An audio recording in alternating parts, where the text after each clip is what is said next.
Hey everyone, it's Tara. Welcome back to my channel and to a 5 on Friday video. So today's 5 on Friday video is in honor of Historathon, which is currently happening, runs the entire month of February. I decided to talk about 5 of my favorites. I don't know that they're like my top 5 historical fiction books, but definitely ones that have like stuck out to me that I've read over the past few years.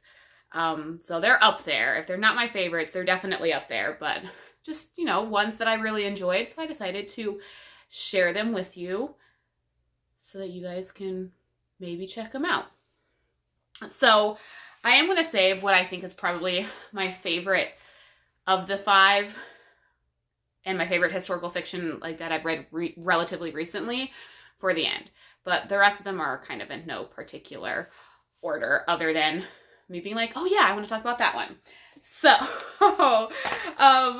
let's just hop right into it. Let's keep this video as short as we can. So, yeah, without further ado. So first up, I wanted to talk about Caroline, Little House Revisited by Sarah Miller. I read this. Did I read it for last Historathon? I think I did. I think I read it, did it as a buddy read with my mom and Rainey. And I want to say we read it last February for Historathon. I could be wrong though. This follows the Ingalls family as they move from Wisconsin to Kansas and then like their time in Kansas when Laura was a little girl. This is told from Caroline's perspective, Ma. And I enjoyed getting kind of like a more adult take on the story that I'm so familiar with, because you get some of the like fears and thoughts that Caroline was experiencing, you know, because she doesn't have the naivety of a child. So a lot of the things that Laura in the Little House books kind of, you know, brushed over or didn't like think was as big of a deal, like, you know, Indians coming to their house and stuff like that. Like you get the fears that Caroline as a mother felt. And I feel like this was very well researched by Sarah Miller. You get an interesting new perspective of a story that I at least am very familiar with. So really enjoyed this. Then we have The Paris Wife by Paula McLain. This follows Hadley Richardson, set in 1920s, who is Ernest Hemingway's first wife. And you get kind of their introduction, meeting, falling in love, getting married, and then moving to Paris. And I love like just this one sentence. It's like, though deeply in love, the Hemingways are ill prepared for the hard drinking, fast living, and free loving life of jazz age Paris. So it kind of talks about their struggles as like a married couple, adapting to this new life as Ernest Hemingway's, you know, writing. I think he was writing, yeah, the novel that will become The Sun Also Rises. So Hadley trying to deal with this like fame that her husband has and trying to be a good supportive wife, but she's not getting everything that she needs from him and their struggles. And I really enjoyed the audiobook for this is really good. That's how I read it. And it was kind of just like listening to a friend who kind of just needs like to vent about her relationship.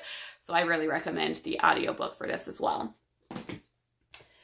Then we have Salt to the Sea by Ruta Sepetys. Ruta Sepetys, all of her historical fiction I would recommend, well, all of her books I would recommend. I only have one left that I'm reading this month. They're all really good, but this one I read in one day. So good.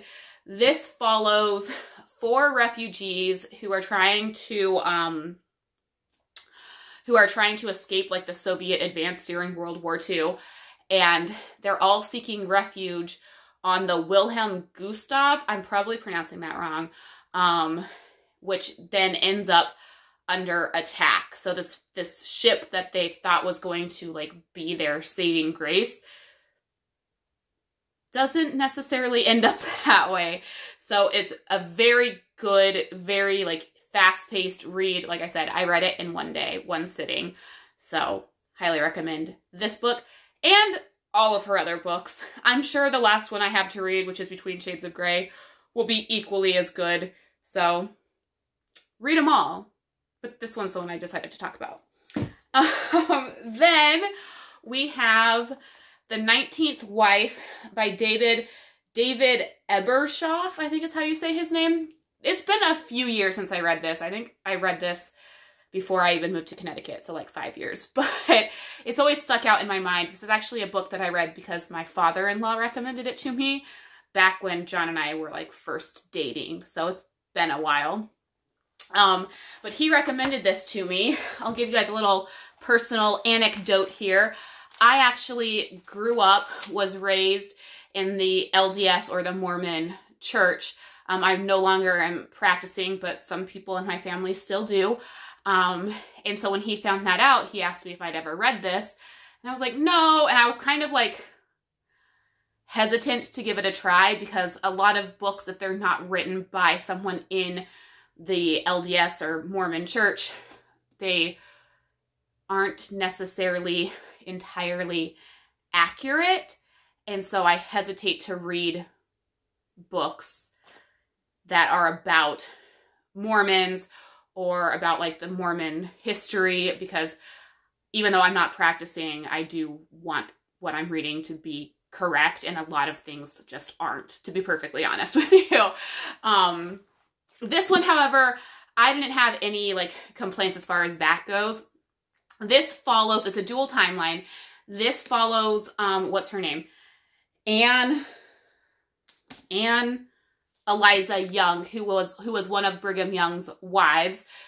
Brigham Young practiced polygamy, and she ends up like excommunicated like from the church because she decides to separate from Brigham Young, and she kind of goes on a crusade to get polygamy abolished in the U.S. And if you didn't know, Utah could not become a state until polygamy was abolished in the church. So polygamy is not part of the Mormon church. Just FYI, I'm putting that out there. Everyone always asked me when I was growing up, like, oh, how many moms do you have? The official Church of Jesus Christ of Latter-day Saints, or the Mormon church, does not practice polygamy. The state of Utah could not become a state until they abolish that. So polygamist sects are not part of the Mormon church. Just a little caveat there. But so you have her story, and then you also have the story set in like present day of a young man who is in a polygamist sect in like a fundamentalist section of Utah, so not part of the Mormon church. And there's been a murder within his like polygamist, I don't know, colony. And he's trying to figure out what happened. And in his research in investigating, his story kind of crosses with Anne Eliza Young's. So there's like a dual timeline.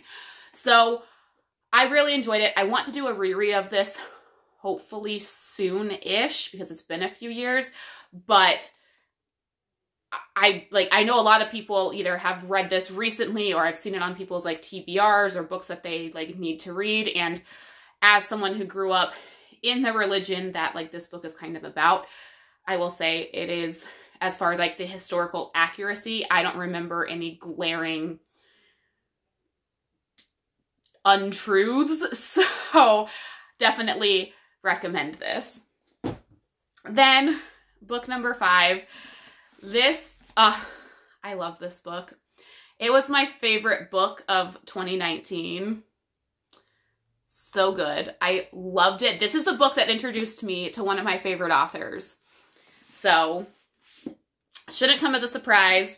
It's Summer of '69 by Elin Hilderbrand. I loved this book. This book follows a family, the Levin family, during the summer of '69. And I love this because it was basically like getting like a slice of life of, is that the right term? Slice of life? Of this like kind of average American family during the summer of '69. But you get a lot of the like historical events that were happening that summer. So they watch the moon landing. They have a son who's who's like in the Vietnam War. You get Woodstock. You get Ted Kennedy, like, in his, like, crash, like, sinking his car off the I can never say this, Chappaquiddick? Is that how you say it?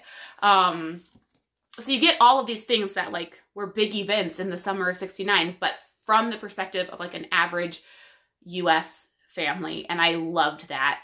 And you were kind of just following their daily life, but you got those, like, historical, you know, events too. It was so good. I loved it so much. Since then, like, Elin Hilderbrand's become one of my favorite authors, and it's all because of this book. I love it. So good. I should reread this, even though I just read it like 2 years ago.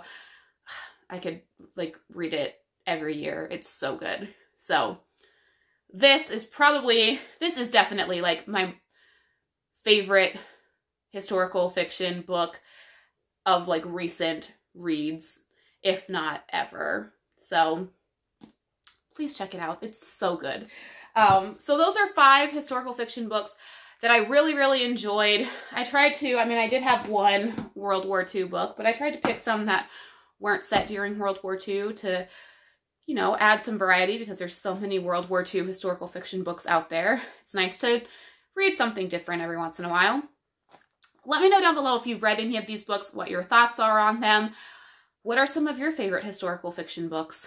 Let me know, because I love historical fiction, and I'd love to add some recommendations to my lists of books to check out. So let me know some of your favorites down below. Let me know if you have any other questions, comments, whatever.